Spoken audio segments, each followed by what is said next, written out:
Our law and justice lead now. The deadliest anti-Semitic attack in American history is getting its moment in court.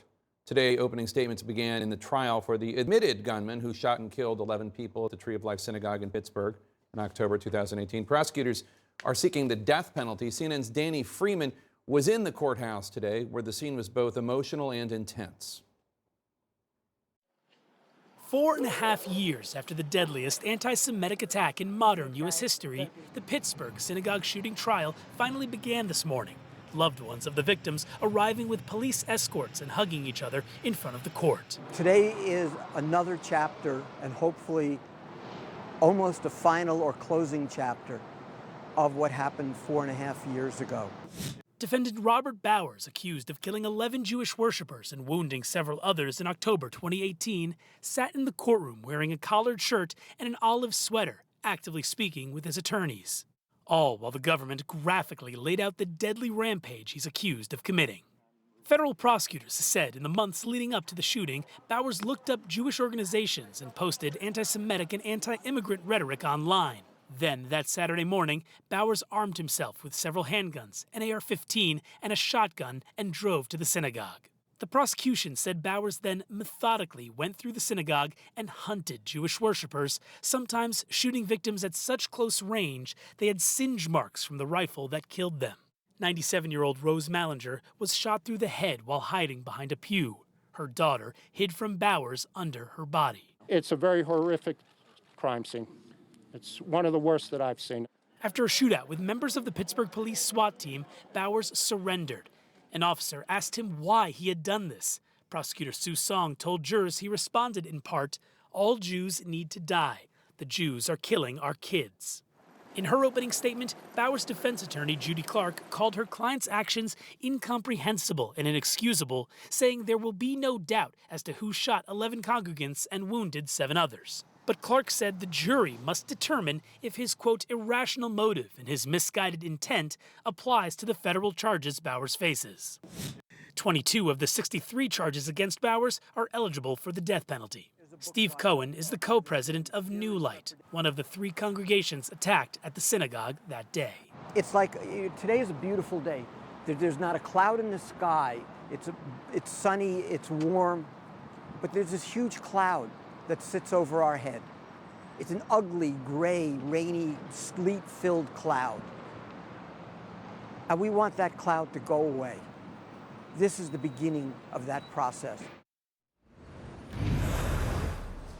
Now, Jake, court just adjourned today for the afternoon, and I gotta say, it's been an intense day for the opening day of this trial, and I just want to express one thing and to illustrate how intense and emotional this day was. We heard a 911 call from 84-year-old Bernice Simon from inside that synagogue that day. She was calling as the shooter. You can hear on the 911 call, it was shooting all across the synagogue. She said, "I'm scared to death," and then we heard that phone go silent when she was ultimately killed. Jake? Danny Freeman, thank you so much. Appreciate it. Let's bring in CNN senior legal analyst Ellie Honig and Michael Bernstein, who's the chair of the Tree of Life Interim Governance Committee, which is an organization that grew from this horrible tragedy. Ellie, you heard the defense argue that the admitted gunman had, quote, misguided intent, acknowledging that he wanted to kill Jews, but saying he did so because, quote, he somehow believed they were doing something so disastrously wrong, devastating to others and to children that he had to act, unquote. What do you make of this defense? Well, Jake, every criminal defendant is entitled to a defense. It's an important part of our constitutional democracy.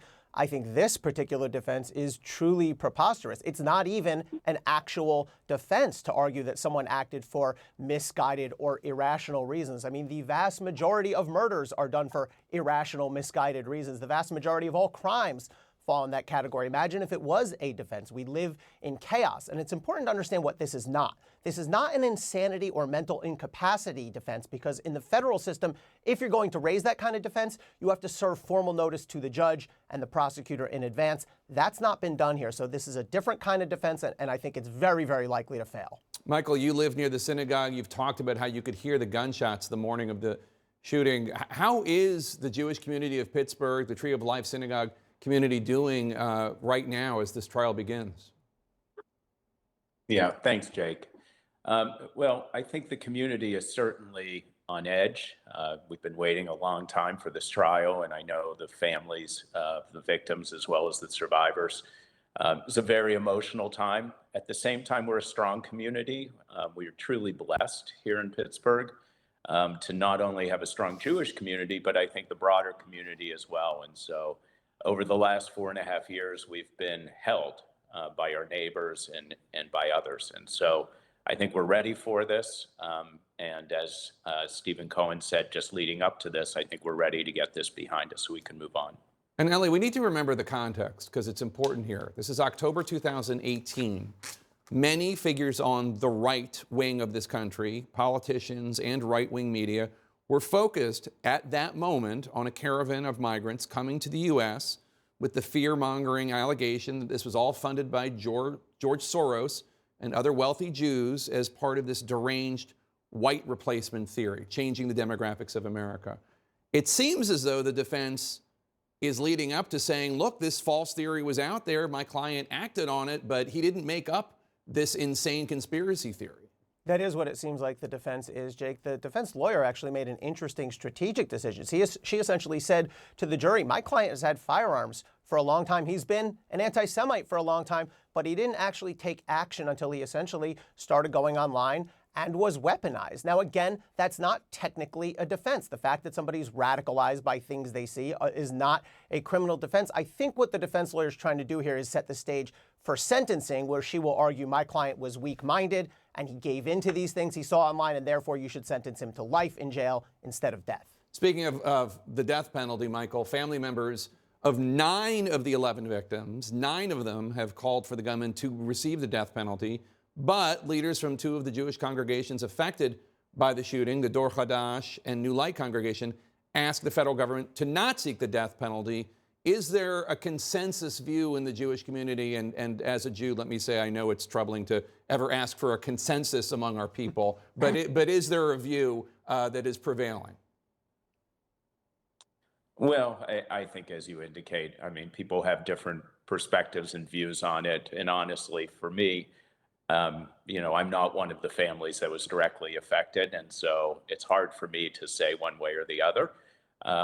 What it is, I think the consensus is certainly that this person has to be held accountable for their actions and let the Justice Department figure out how to do that best. Michael Bernstein, Ellie Honig, good to see both of you. Thank you so much for discussing a difficult day and a difficult event. Appreciate it.